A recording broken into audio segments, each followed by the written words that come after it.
Inflation is moderating, but at a very slow pace. We are fairly confident that the downward journey of inflation will continue. We are pretty optimistic that the inflation will continue to moderate, but the pace of moderation seems to be very, very slow. And it is so worldwide. If you look at the numbers, even in advanced economies, the pace of disinflation is very slow. In the advanced economies also, we are coming across instances where inflation has again mildly gone up, and or rather it has kept higher than what was estimated. So therefore, this last mile of the disinflation journey is proving to be very sticky, arduous, and very slow. That requires a lot of patience, and we need to be watchful. But we are quite confident about inflation moderating to 4%. How long it will take? We have given out a path in our monetary policy statement and also in the monetary policy report, which we come out every 6 months. So for the time being, we are sticking to that because there are lots of uncertainties also. And the uncertainties come from the fact that the challenges of food inflation still remain. Food inflation continues to be high. In fact, in the last 6 to 7 months, the average food inflation is about 8%. Core inflation has substantially moderated and has reached a historical low of 3%. That was the number for May. In May, the core inflation was 3%, whereas food inflation was 7.9%.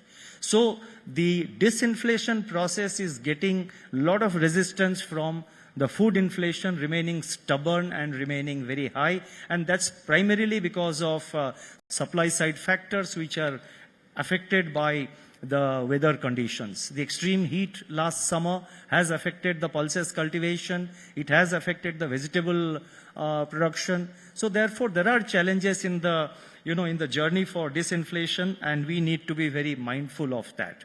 International metal prices have also started going up, of late. So taking into all these factors, we have given our projection that current year's average inflation will be 4.5%. Inflation will continue. These are our projections. Inflation will continue to moderate, but will continue at a slow pace. So therefore, at the current juncture, we thought it's most appropriate to avoid any kind of adventurism and stick to the path of inflation that we had earlier laid out. And as a central bank, we will remain very watchful and determine our actions as we go forward. Having said that, let me say that the growth inflation dynamics in India is very well placed. There is enough room, considering the fact that inflation is moderating, there is enough room for us to sort of focus clearly on inflation. There is also enough room for economic growth to pick up. Whatever moderation in inflation we have achieved, thanks to the 250 basis points rate cut, and thanks to the actively disinflationary stance that we have taken since the beginning of 2022-23, that is since April 2022, immediately after the commencement of the war in Ukraine, and the monetary tightening that we did, which was mostly done upfront, which was front-loaded. Because of that, the core inflation has come down, and we have been able to achieve that without sacrifice in growth. So therefore, I am very sort of happy to share with you that the balance we are expected to maintain between inflation and growth, which is enshrined into the relevant provision in the Reserve Bank of India Act, when it talks about monetary policy framework, we have adhered to that balance, which is the expectation of the lawmakers as embodied in the Reserve Bank of India Act.